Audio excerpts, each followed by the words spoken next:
I think that being an entrepreneur, you Serving. you shouldn't necessarily do it for money. Although there comes a time when you have to put your hat on and say, actually, I'm doing something really purposeful.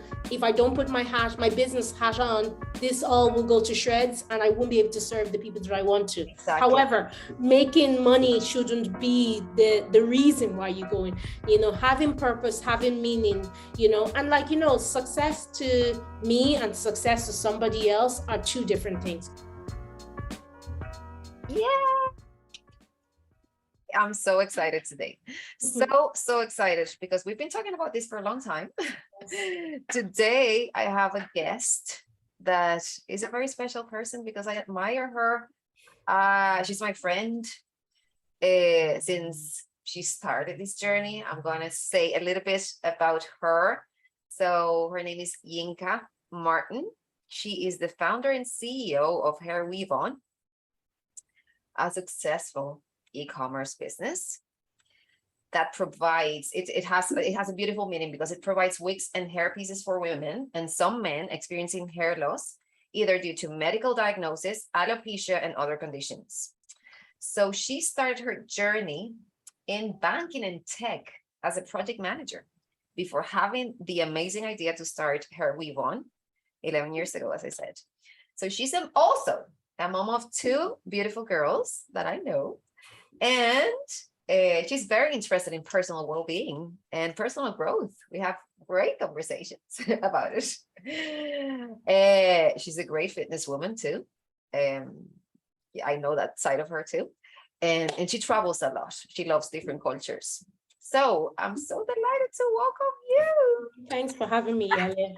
Thank you so much for having so me on your brilliant podcast. I'm so happy. We're so lucky to have you, to have people with a journey so interesting and that has not necessarily been the easiest, because in some of the questions I say that, but a lot of people want to have the success and the life and the results that maybe you have had, but they don't know what actually it has taken for you to be where you are. So the first thing that I want to know, I want you to introduce yourself. I want you to say, who are you? Who is Yinka?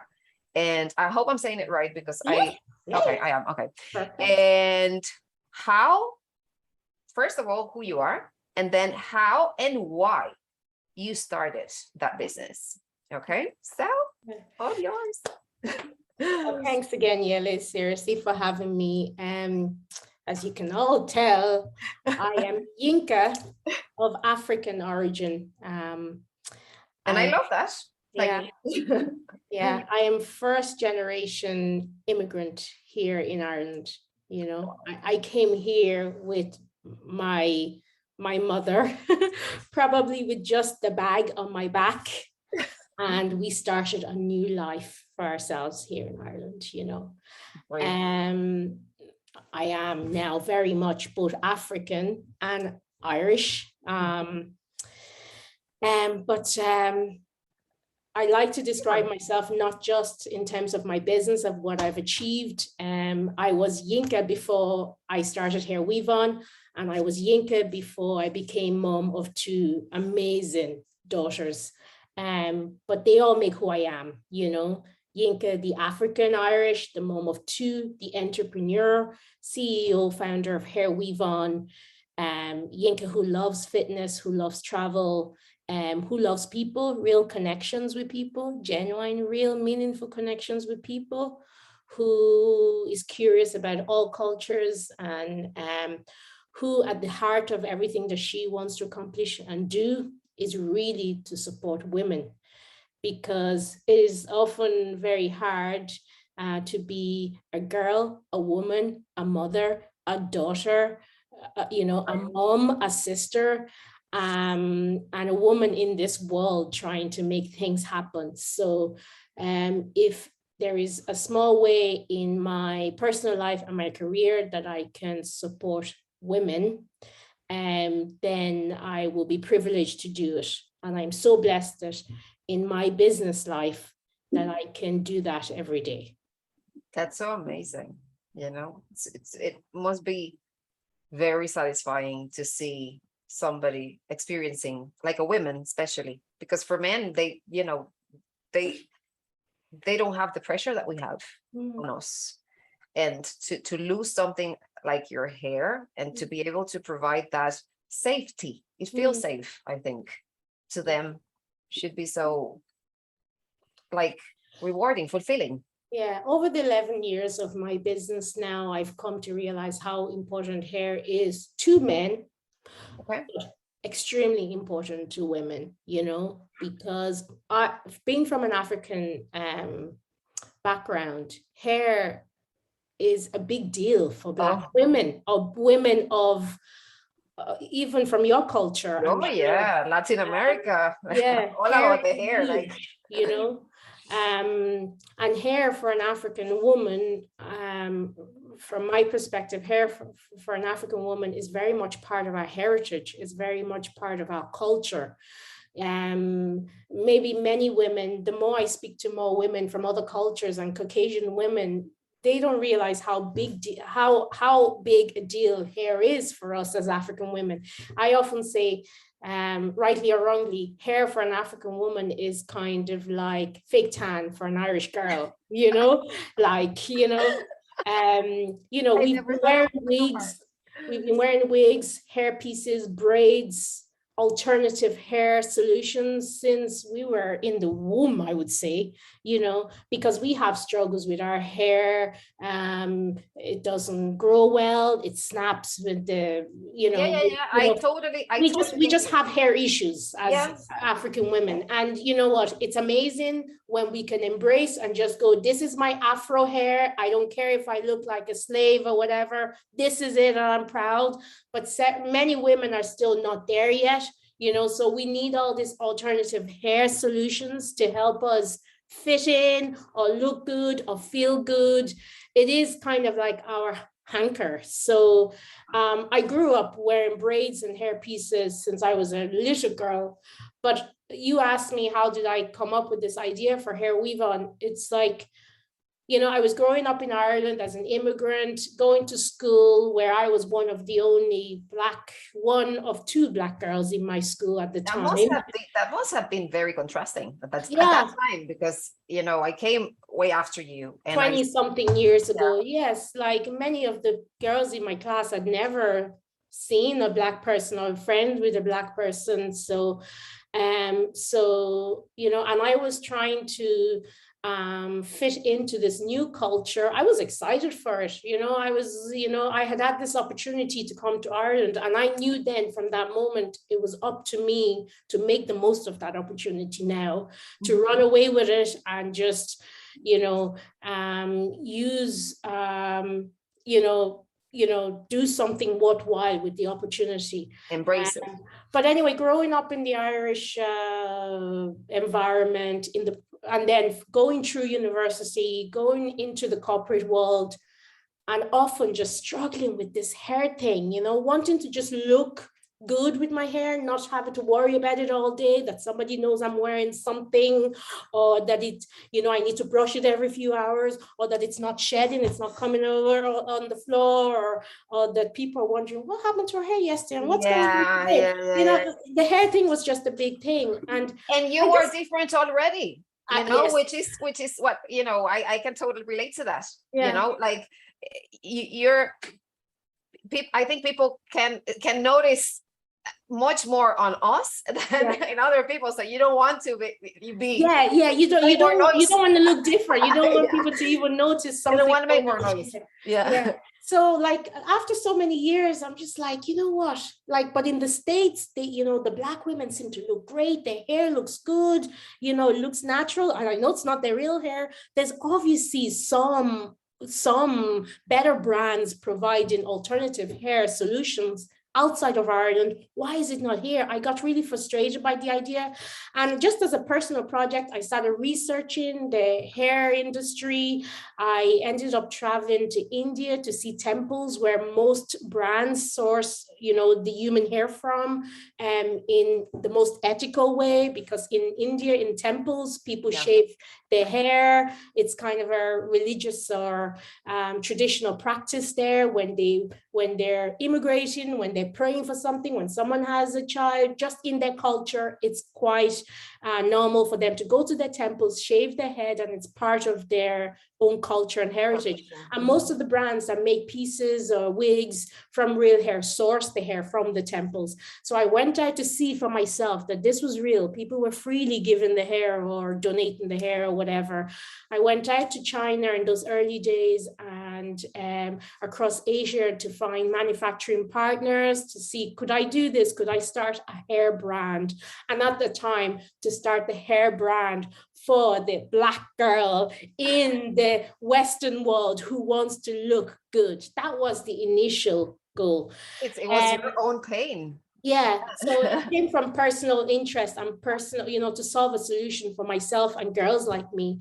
But so I started a hair extension brand, I called it at the time. And after about a year of just starting the business, an opportunity came up to open a small premises in my locality.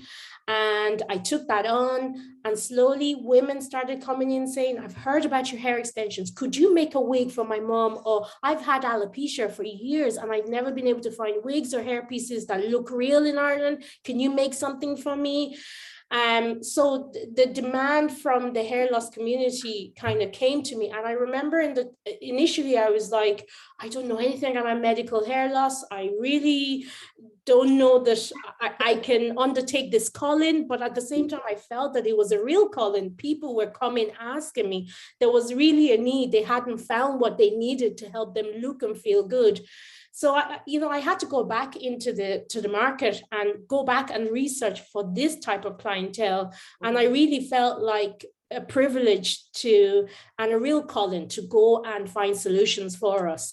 And really, within a year of launching my business, HairWeavon, diversified from a hair extension brand to a hair loss solution company. And I had to learn a lot and very quickly along the way. And I'm so grateful because a lot of the clients were so generous because we all had this mutual goal to find a solution. Yeah. They were generous with their pain, and hence I was generous in my strength to go out and find the solution for them. To learn to learn their needs and how to genuinely solve their problem, That's beautiful. So that's how we started. That's the story. So when did it change from extensions to, do you have extensions? I would say within a year. I would say within a year, know. So you don't do the extensions anymore at all? We don't do any hair extensions. And really what we do now in our business, it just feels, for me personally, in order to have the longevity in the business,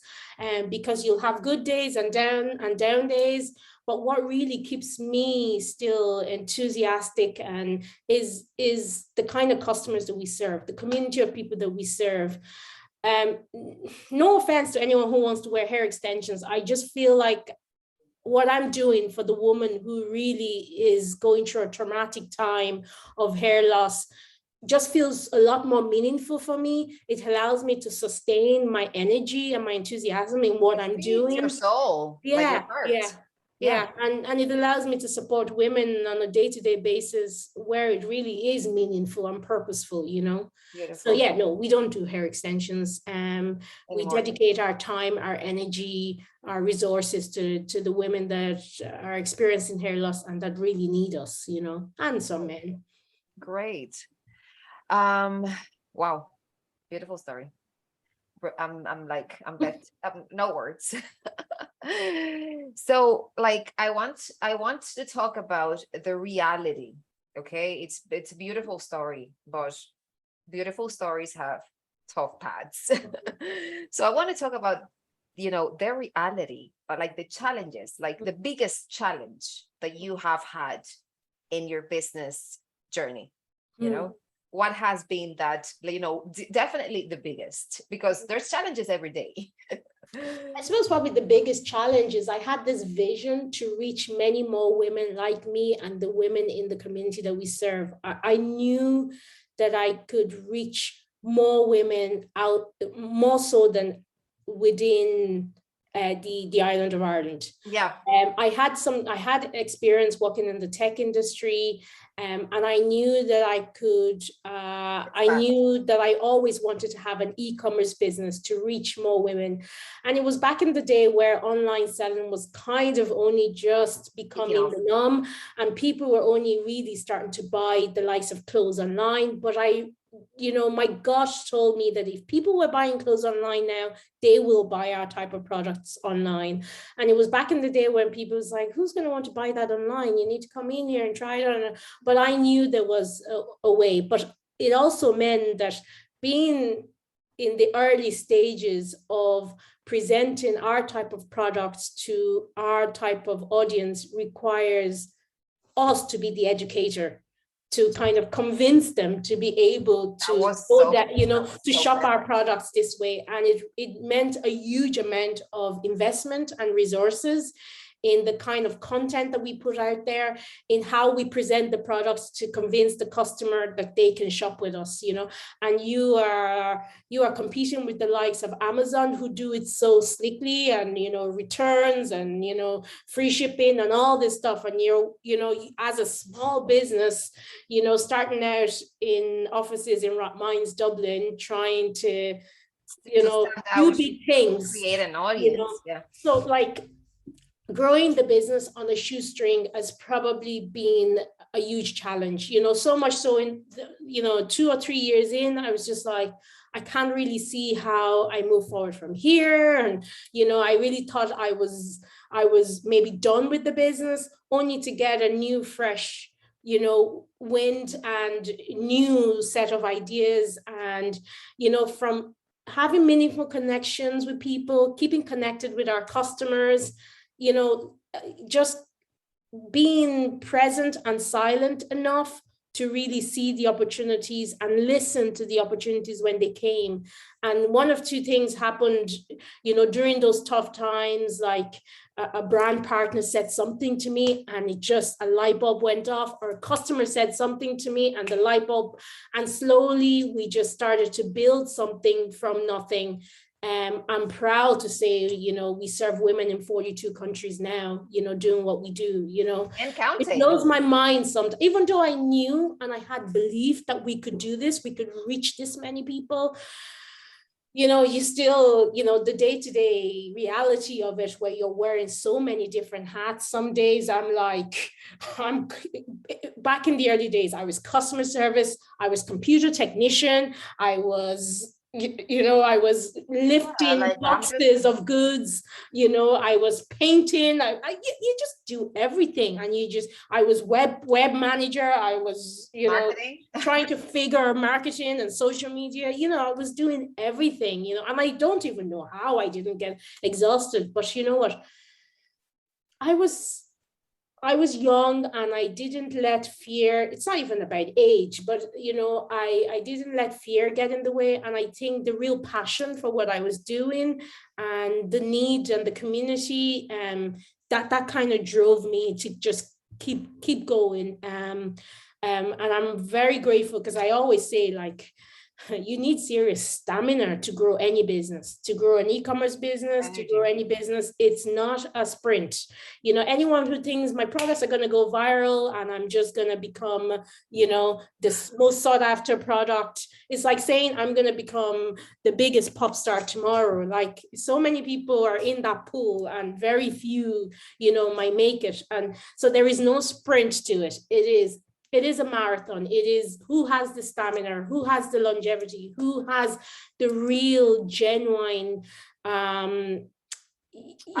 meaningful reason to serve a community. Who wants to serve? Yeah. Who wants to serve? And that's what I've been doing day one, is to serve with genuine, with integrity, always, whatever I do in business, because I believe you are always constantly building your track records with your customer, building your track record with your brand partners, with your stakeholders, like, if you think, oh, I'll get away with that, so I'll do it this way, you're not showing up for yourself, you're not showing up for your business. And every opportunity you have to prove your integrity and yourself, you need to take it, because that builds part of your success as a business person, you know, like, and even in those hard days where I'm just like, I'm going without salary for so many years. I'm paying everybody else. I keep putting money back. I keep investing, you know, you're like, what is all this for? You question every now and then, but actually I do remember thinking there is no college degree that could have given me this practical experience I'm getting. This investment that I'm putting into this business, however, not be naive, having real belief that it has opportunity to grow. I really saw all of those resources and those sacrifices that I made as my college fees, School of eCommerce, School of Business. And I always knew that whatever happened, what's the worst that could happen? I used to say to myself in the early day, I've got a degree, I've got some experience, I will get a job, I've got a good attitude, I can work hard, I'll go and get another job. But right now, I really believed at the time, Ireland, I still believe, is a great country to start a business. And I said, worst case scenario, I'll go and get a job, you know, I have the foundations, I'm just going to go and do it, you know. What's the worst that can happen? Fail. And like, failure is not always, you know, a bad thing, you know. But failure is, I mean, how do you succeed without failing? Exactly. Like, how can you be an expert without failing? Yeah, even within the success that we're talking about now, saying my business is a success, within that, there's been multiple kind of ups and downs. I'm failing and trying again, you know. So it's part of it. And yeah, it's been School of Business, it's been School of eCommerce. And the amazing thing is, it's still so much to learn. And that's what keeps it exciting for me. And I think it's in School of Personal Growth.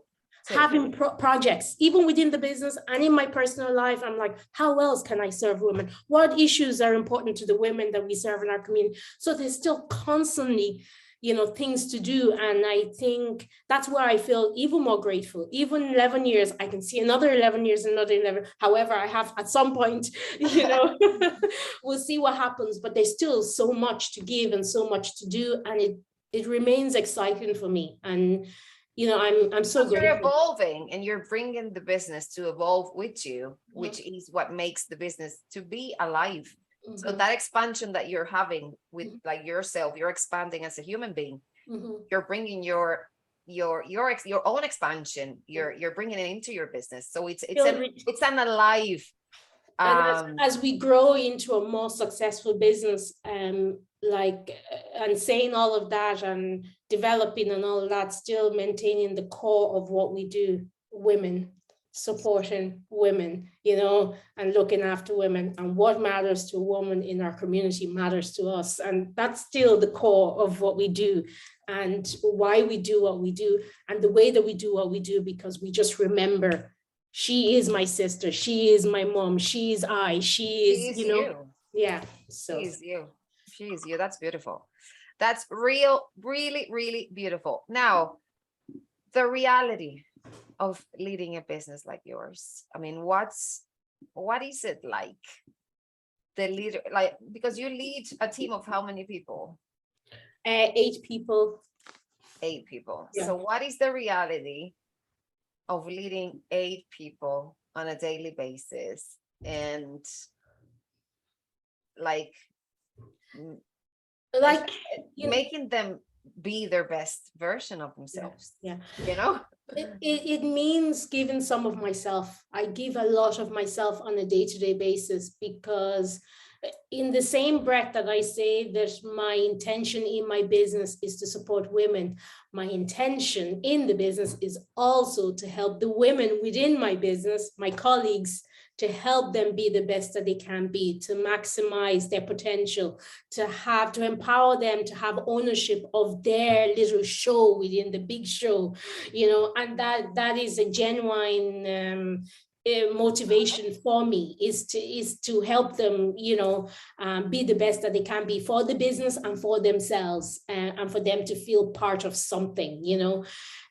It means giving myself, you know, every time I say I'm taking a step back, I'm going to do less of this, but I still always see an opportunity to help so-and-so within my team to progress, to move to the next step, to get involved in another part of the business, because it's going to help her personal growth. And then that also means retention of staff, because they're happy, they're in a meaningful business, but it's progressive. You know, they don't feel like they're just doing one job and that's it. There's opportunities for them to grow. So yeah, being a leader means giving some of myself, and giving some of myself also then means minding myself, you know, and letting them be the best they can be and not micromanage. So it's a constant kind of mind game, because you want to let them, but you kind of, the business is kind of the third baby as well. So you need to lead them with the dependence and guidance. You know, it's really difficult, because like, it's what I was saying before we started recording. Like, a lot of people dream of having a business where they like lead many people and they're their own bosses. And some people say, oh, you're so lucky because you have a business and you can take holidays, which means taking your computer everywhere with you. Yes, absolutely. Yeah. I don't actually think I've ever had a holiday day since I started my business. I go away a lot. I work from wherever I am, but I'm always on, unfortunately, and I'm always available to my team. I need to get better at that, but you're always on. It is kind of like, you know how hard it is. You're mom of two, I'm mom of two. We all know how hard it is to have our children, to rear them, and to be all those things in our personal life. But to then say I have 8 children at work as well, you know, like every now and then somebody needs something from you, somebody wants a piece of you. So, you know, they require attention, they require, you know, your team need to know that you genuinely care about them, you know, that they're not just a number on the payroll, you know.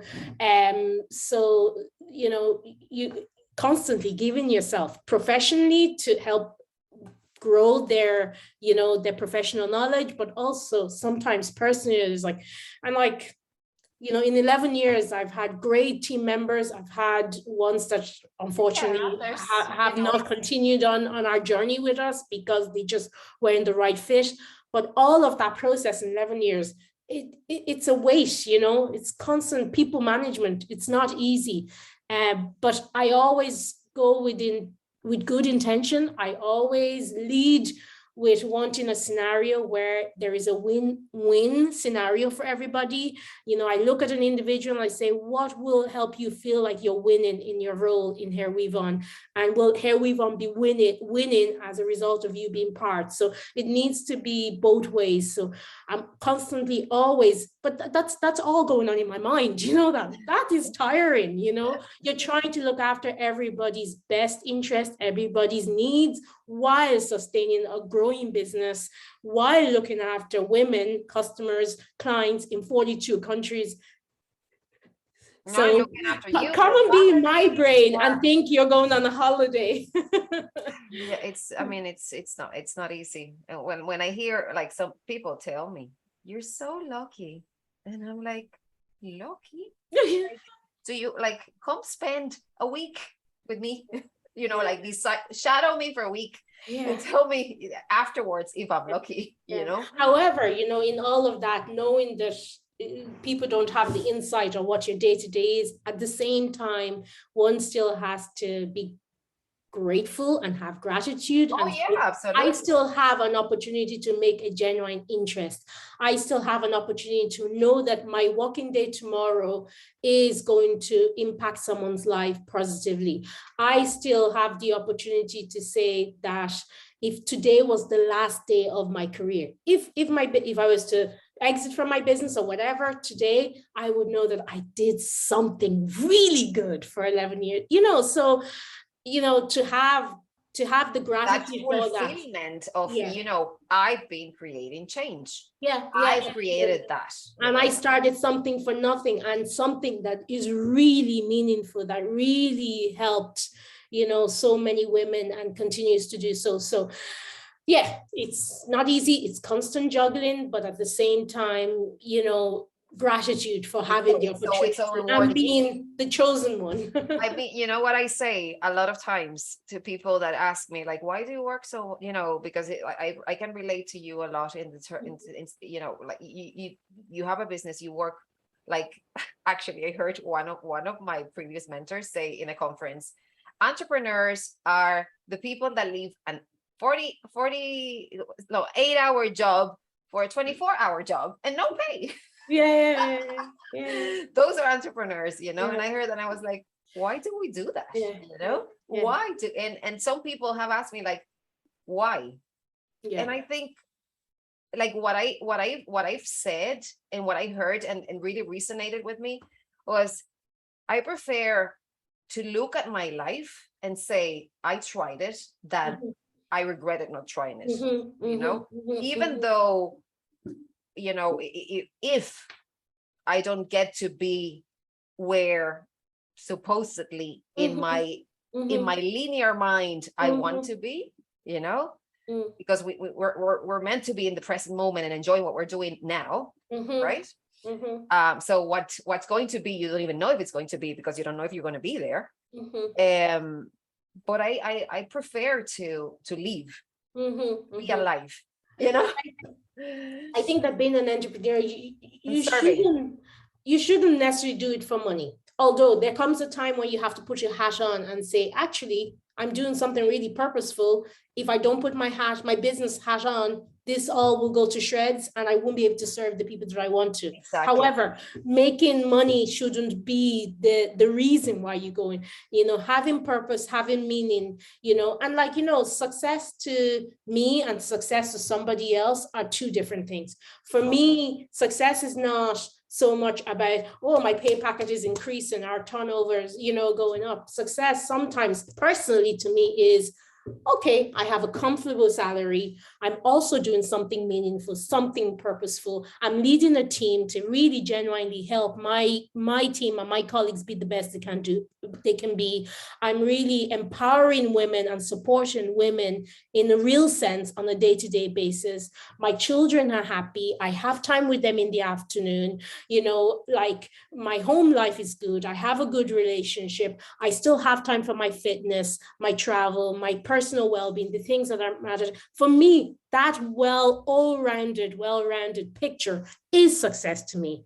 You know, all the things apart from the pay packet could fall wayside and become unsuccessful because I want to go and earn this, and keep going up in terms of the salary. But that's not success. The money, we all know, isn't going to make you happy. Do you know? So you have to find a picture that is success for you. And my picture for success is for me to be able to balance everything. And that's still ongoing. That's a continuous process. But from the very day one of starting my business to the first year, to the second year, and seeing the potential where this business can go, I've always constantly trying to incorporate, how am I going to make this work for me too? Because I'm going to give so much of myself every day, but I'm not going to be able to give if I'm empty. So constantly going, okay, like an e-commerce business is going to lend this way. Yes, I'm going to sacrifice this because I need another team member to do that and that. This is how we are going to grow this business. But in the back of my mind also is make sure that I am full with, you know, joy, happiness, with my own personal well-being, my health intact, you know. So that's success, you know. You cannot give from a place of lack. Or what you'll give will be like, you won't be doing any favor to anybody, starting with you, you know. Wow, it's been deep.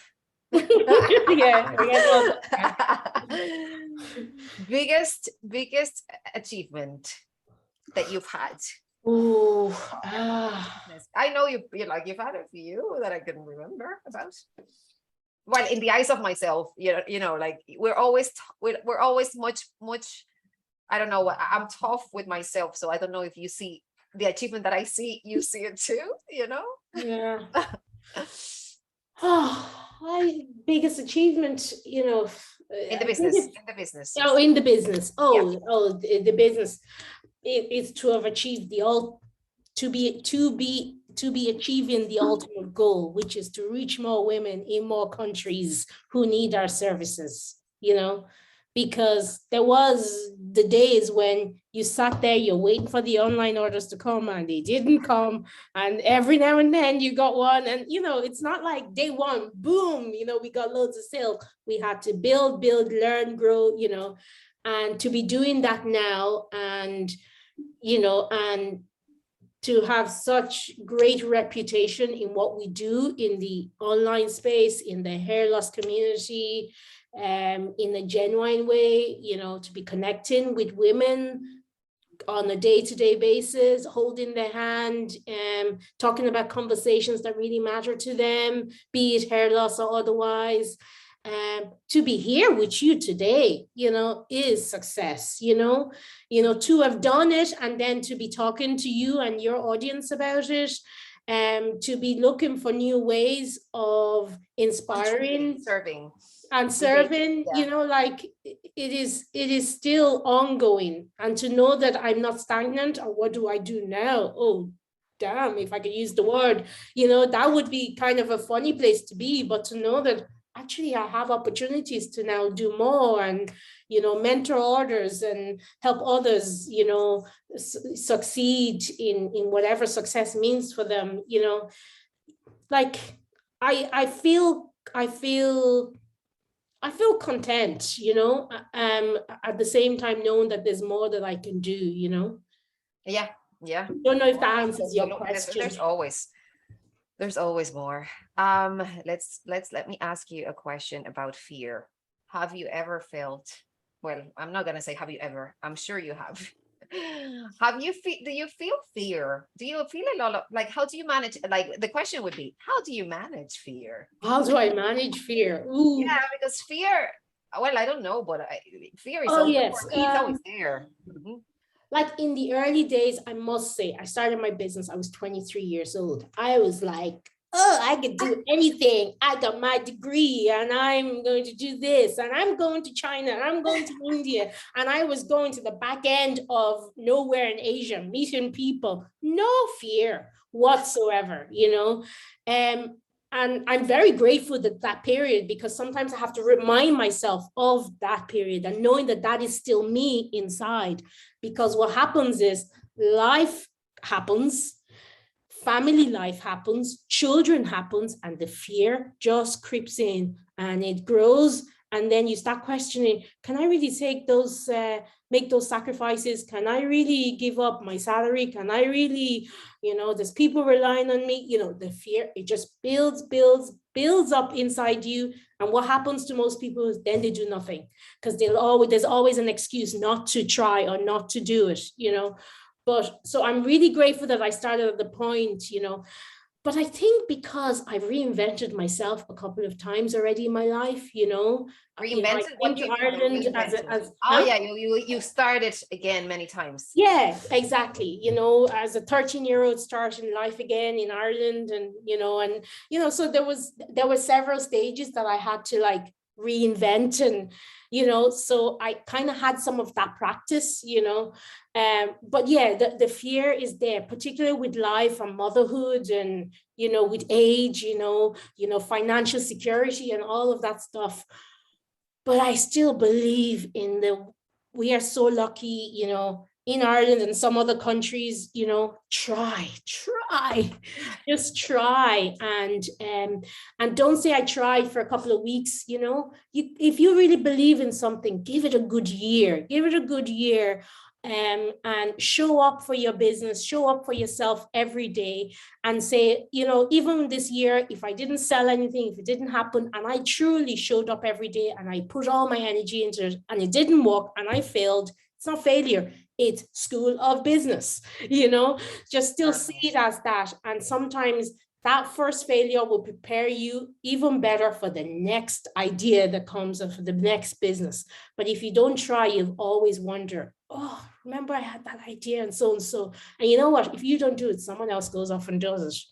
Or if you think there's too many people doing it, but it's the way that you do it. It's how you're going to do it. It's how you're going to disrupt the market. It's how, you know, my business had competitors, you know, from day one, but they never went about it maybe the way I do, you know, and sometimes I still keep looking and going, you know, how do we, you know, step up our game and how we do it and how we serve the community is constantly, you know, everyone's, you know, like everyone has their own uniqueness, you know, that's the different, you know, the different brands, you know, like, and having, like, being different, it's good to be different, you know. It sounds, it can't sound contradicting for people because we've been uniformed to look the same and to behave the same and to don't like to avoid each other from being different. But that's you asked me about the fear. You asked me about the fear, and you've just made me remember something. There was also people in the early days, people that would have called themselves friends of friends of friends, go, who does she think she is? You're starting a company. I've never heard of that before, you know, like very few people that I, you know, friends of friends of friends are in business now. You know, it's not everybody that can do what we do, you know, and a lot of people will look down on it, and there is especially that kind of different, especially like we have an extra layer to it. Yeah. We're very different, you know, in a place that we like we stick out quite a lot. You know? But you know what? The older I've gotten, I'm very grateful because I am becoming more and more unapologetically Black, female, you know, woman, you know, successful, you know, I'm becoming more and more unapologetically that way. And I want to surround myself with like-minded people and people who encourage growth and personal development. And authenticity. Yeah. And that's the other thing, you know, I've given a couple of talks recently, and I was so grateful. A couple of people came up to me and said, you know what, you were just authentically yourself. I was like, oh my God, that really touched me, because I was like, that is the goal. You know, I want to be myself. I want to be real. I want to be authentic. I want to bring the fact that I am Black, African, woman, you know, mother. I want to bring all of that to the table, not just the success or the facade. I want to be authentically myself. And that is what I want to continue to do, because that's really what inspires. You know, it's not the fakeness of that, you know, just it happens. You can just be this, that, or the other, you know, so yeah. No, like I totally relate, you know. Remember that I was sharing my story with you. I can't remember when or what. And you said, oh my over God. A glass of wine. That's so similar stories, you know, because I think we both come from different places where culturally, culturally, and we're human. We're the same, all of us, you know. It doesn't matter what you look like, you know, we're all the same. That's how I think anyway. But I've been made feel different many times. And that was like a little, you know, like, I'm not, you know, I have a heart. I breathe. What's the big difference, you know? So bringing that authenticity out, it's kind of, so what?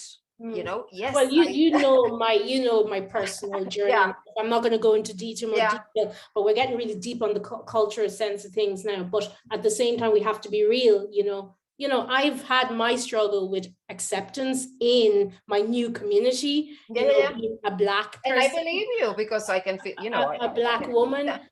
And I do remember there was a time where I'm going to show them, I'm going to do this, you know, but actually at some point I had to have spiritual and personal development and just let that go and go. I'm not actually come to the realization that even though in the early days I was driven by, I'm going to show them, I don't really care about them anymore, you know, and that takes a process. You have to be heartbroken and build yourself back up again to come out and be reinvented. You have to bring your diamond out. Yeah, that is, you have to go through pain. but you know, that resistance from people and that, you know, attitude from people, that adds to the fear too, going, oh, maybe I'm a little bit out of my, you know, my reach here, trying to do this or do that. Yeah, but maybe you wouldn't be where you are today if it wasn't because of that. And that's amazing. That's beautiful. I think that's beautiful. I wouldn't take any of the negative away either, because, you know, many of the hardship and the periods that weren't so positive have made me even more resilient, you know. And I said, it's a marathon, not a sprint. You better have some real stamina to withstand the longevity of what we're talking about, be it a mother, be it business, you know. It's not just for a day. It's a, you know, if you're committed, then it's a long-term thing. So it's just, you need to have the stamina. So all of those bad times or hard times make it possible for you to withstand those, you know, the hard times, you know.